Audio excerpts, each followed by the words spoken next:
નમસ્કાર દર્શક મિત્રો, સ્પાર્ક ટુડે ન્યૂઝમાં આપનું હાર્દિક સ્વાગત છે। હું છું આપની સાથે રવિ સિંધા। એક તરફ ઉનાળાની જે અત્યારે સિઝન ચાલી રહી છે, વડોદરા શહેરમાં અનેક જગ્યા પર પીવાના શુદ્ધ પાણીને લઈને કકળાટ જોવા મળી રહ્યો છે। ત્યારે વડોદરા શહેરના જે ગોત્રી રોડ પર જે ગાર્ડન આવેલું છે, ગાર્ડનવાળા માર્ગ પર અત્યારે અમે આપને એક દ્રશ્ય એવા બતાવીશું કે અહીંયા શુદ્ધ પીવાનું પાણીનો વેડફાટ થઈ રહ્યો છે। લાખો ગેલન પાણીનો વેડફાટ છે તે અહીંયા જોવા મળી રહ્યો છે। અને અહીંયા જે રીતના પહેલાં પણ કામગીરી કરવામાં આવી હશે, જે અહીંયા લીકેજ આ જે આપ જોઈ શકો છો, પાણીમાં જે શુદ્ધ પીવાનું પાણી છે તે અહીંયા લીકેજ છે ને ગટરમાં વહી રહ્યું છે। એક તરફ વડોદરા શહેરમાં લોકો પીવાના શુદ્ધ પાણી માટે વલખા મારી રહ્યા છે, તો બીજી તરફ આવા દ્રશ્ય વડોદરા શહેરમાં જોવા મળી રહ્યા છે કે અત્યારે જે રીતના અહીંયા શુદ્ધ પીવાનું જે પાણીનો જે મોટી માત્રામાં જે જથ્થો છે તે ગટરમાં વહી રહ્યો છે। એક તરફ જે રીતના લોકો પીવાનું શુદ્ધ પાણીની માંગ છે તે તંત્ર પાસે કરી રહ્યા છે, તો બીજી તરફ આ રીતના જે અહીંયા દ્રશ્ય છે તે સર્જાઈ રહ્યા છે।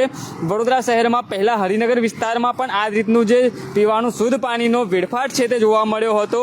ત્યારે આજે ગોત્રી જે યસ કોમ્પ્લેક્સથી ગોત્રી પોલીસ સ્ટેશન જવાના માર્ગ પર અત્યારે જે લીકેજ છે તે જોવા મળી રહ્યું છે। ને અત્યારે હાલ અહીંયાથી વાહન ચાલકો છે, અહીંયાથી જે લોકો છે, અહીંયાથી જે રાહદારીઓ છે તે અહીંયા જે લીકેજ થવાના કારણે જે પાણીમાં પડીને ચાલવા માટે મજબૂર બન્યા છે। ને હાલ જે રીતના વડોદરા શહેરનું જે કોર્પોરેશન તંત્ર છે તેમના દ્વારા જે અહીંયા જે કામગીરી કરવામાં આવી હશે તે ચોક્કસથી દેખાઈ આવે છે કે નબળી કામગીરીના કારણે આ રીતનું અહીંયા લીકેજ છે તે અહીંયા જોવા મળી રહ્યું છે। ખાસ કરીને ઉનાળાની શરૂઆતમાં જે આ રીતના જે લીકેજો છે તે થતા હોય છે, ને ક્યાંક ને ક્યાંક જે નબળી કામગીરીના કારણે આવા લીકેજ છે તે થતા હોય છે, જેને કારણે જે જે આ વિસ્તારમાંથી જે પાણીનો જે ફોર્સ જે જતો હશે એ ફોર્સમાં પણ ક્યાંક ઘટાડો જોવા મળશે। કેમ કે અહીંયા જે રીતના આપ દ્રશ્યમાં જોઈ શકો છો કે પહેલાં અહીંયા આ જગ્યા પર લીકેજ થઈ ચૂક્યું છે, આ ફરીવાર અહીંયા લીકેજ છે તે સર્જાયું છે, જેને લઈને અત્યારે હજારો ગેલન જે પાણીનો વેડફાટ છે તે જોવા મળી રહ્યો છે। હાલ વડોદરા શહેરમાં એક તરફ પીવાના પાણી માટે જે લોકોમાં જે કકળાટ જોવા મળી રહ્યો છે, લોકો કોર્પોરેશન સુધી